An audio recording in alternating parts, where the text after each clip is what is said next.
Good morning. Welcome to another episode of HardFoul Radio. This is the show that values time and puts God first. Appreciate everybody for tuning in as always.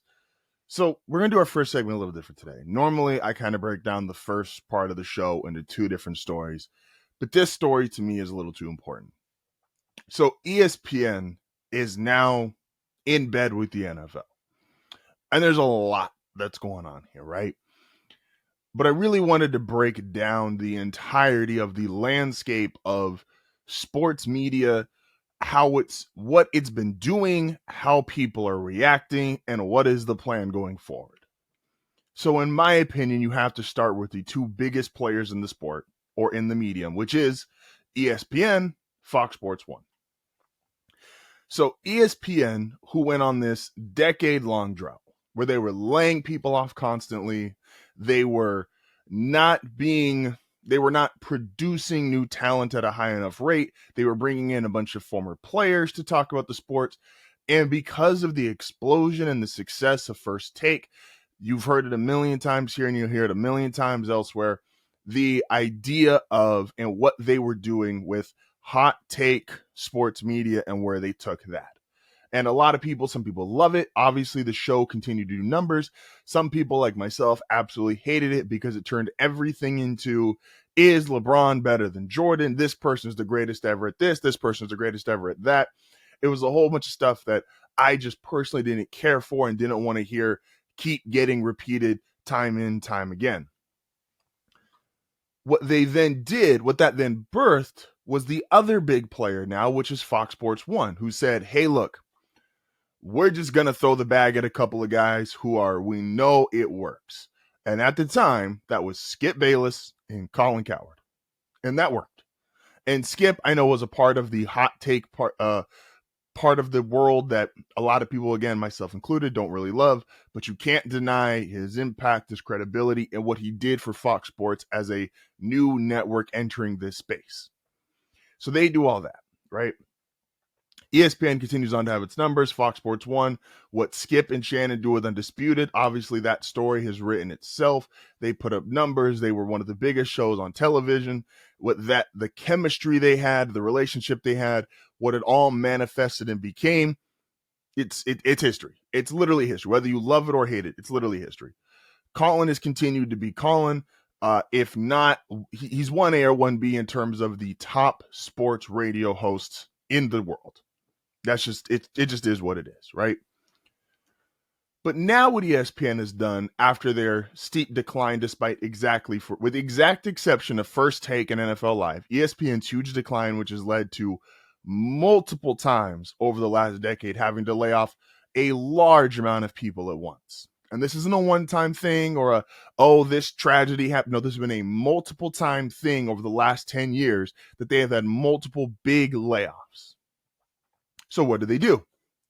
Well, what they did or have done the last couple of years is say, hey, look, we have been poor at developing talent.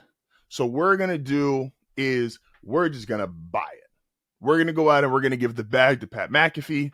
We're going to go out and give the bag to Shannon Sharp. And again, love it or hate it, this was their idea. This was their business plan, and see how it turns out. Obviously, Shannon ended up having his own issues, so that's no longer there. We're going to get to him and what I consider the third secret player in this, not so secret player. But ESPN is like, we're just going to go out and buy the big names. So Pat gets a bag, Shannon gets a bag, Stephen A is still there. He obviously has re-upped his contract because he continues to do numbers. Again, love him or hate him. The reality is the reality.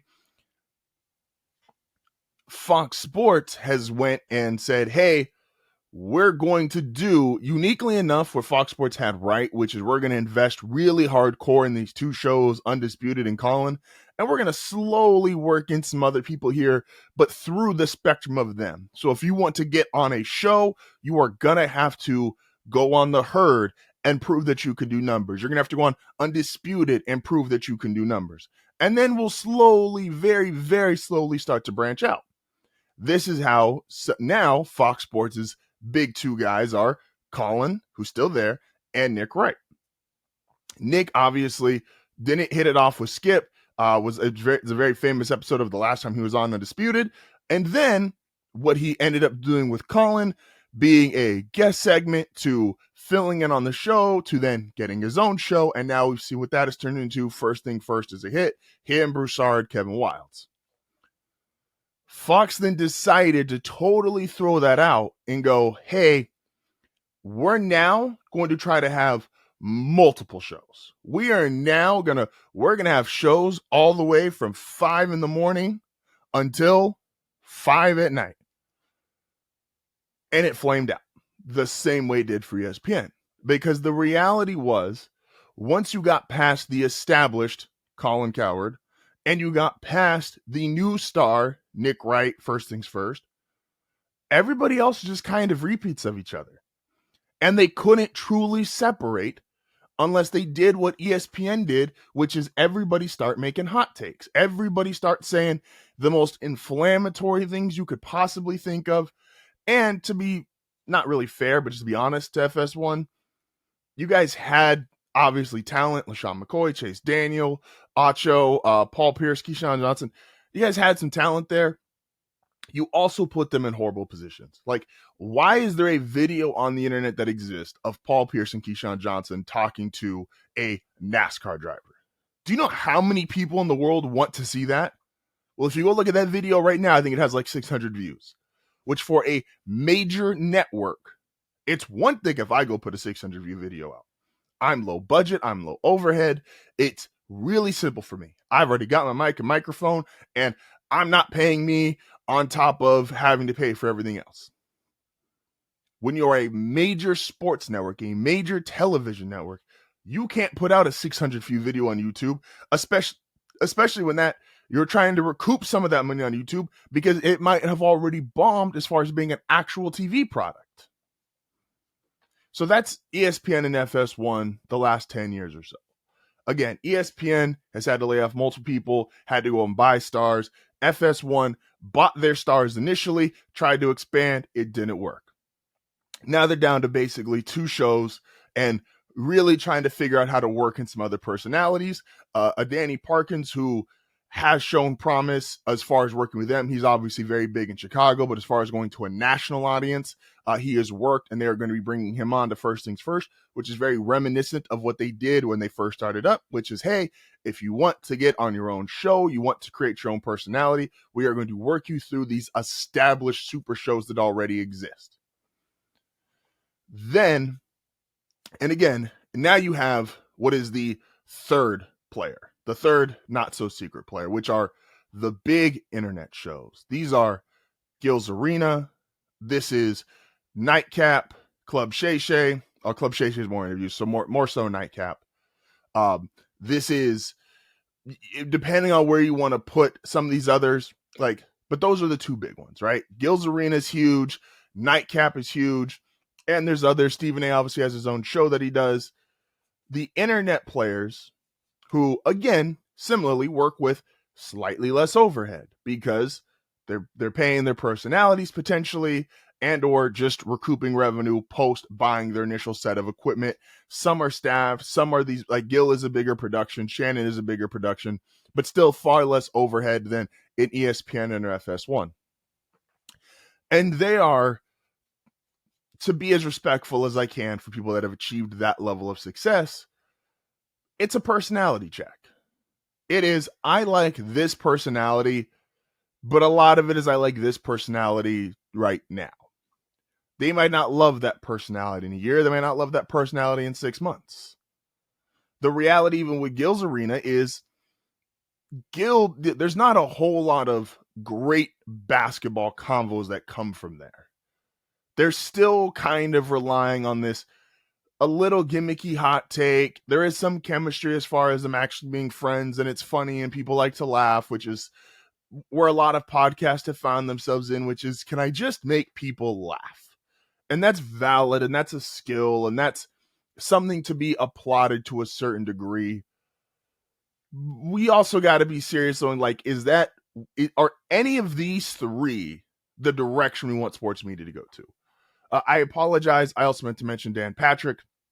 who the only reason why he should be in this space, where I think it's a little bit of a disconnect, is I think it's such an older audience because of how long he has been around, but he is clearly a legend, and I don't want to be disrespectful towards that. So I say all of these three factors to say this. Where do we go from here?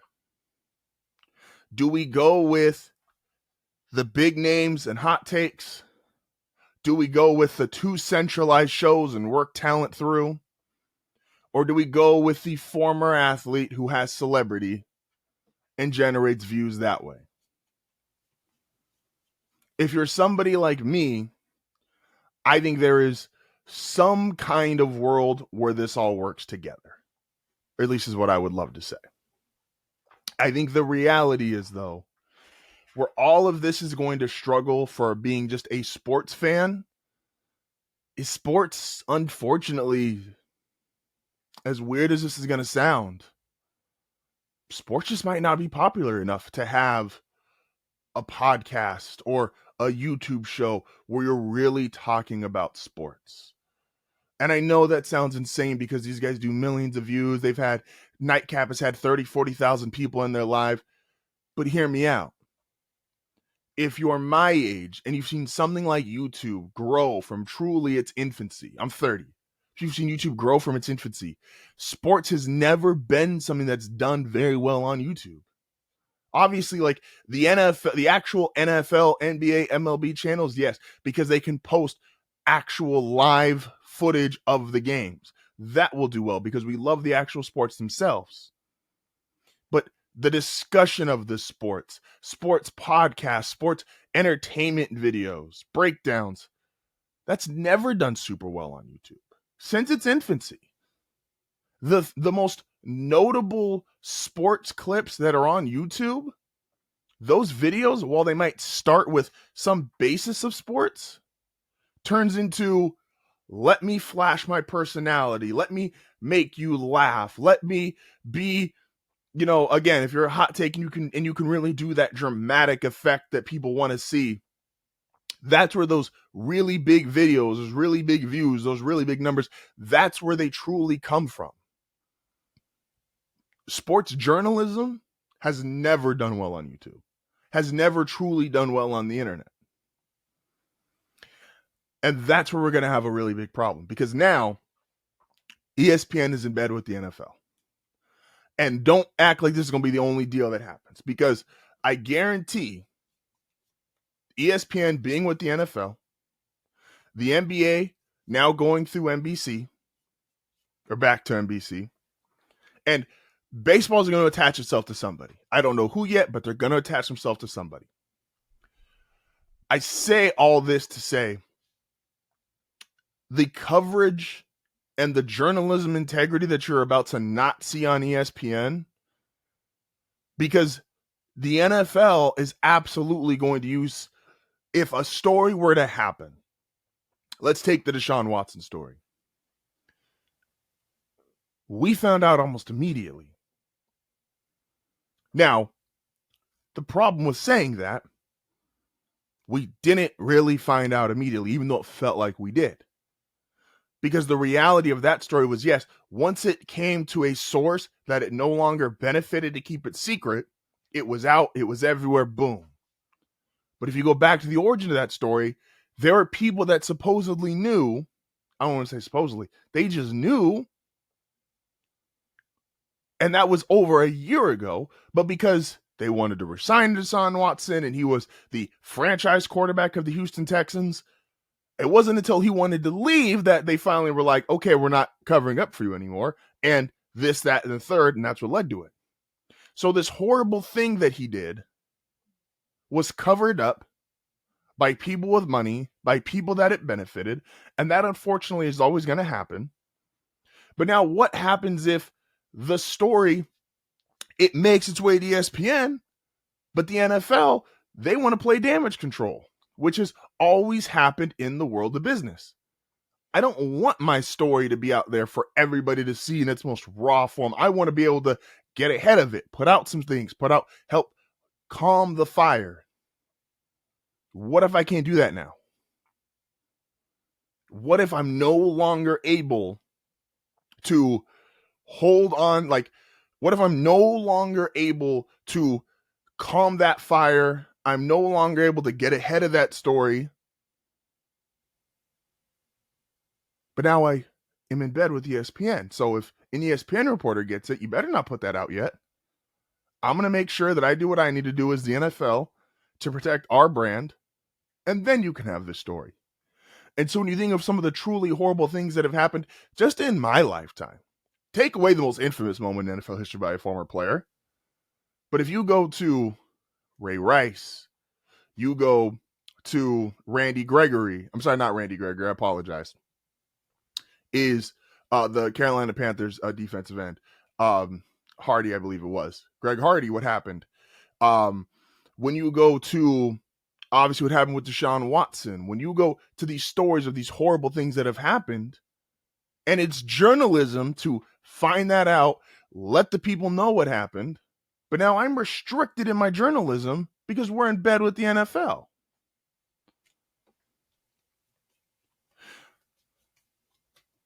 Let me be very clear. I love sports. I truly do. I love sports, I think, as much as any one human can love sports.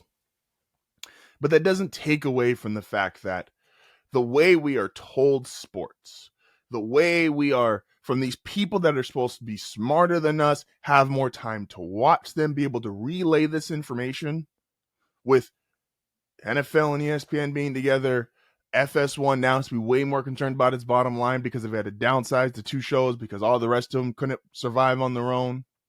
And these internet shows that have to play the internet game and have to be current and have to be topical and have to be funny. The way that's going to come back to us when they talk about the dumbing down of people, we're here. The dumbing down is happening. And that's, I mean, if you want to be a part of one of the coolest, most unique communities, don't forget to like and subscribe.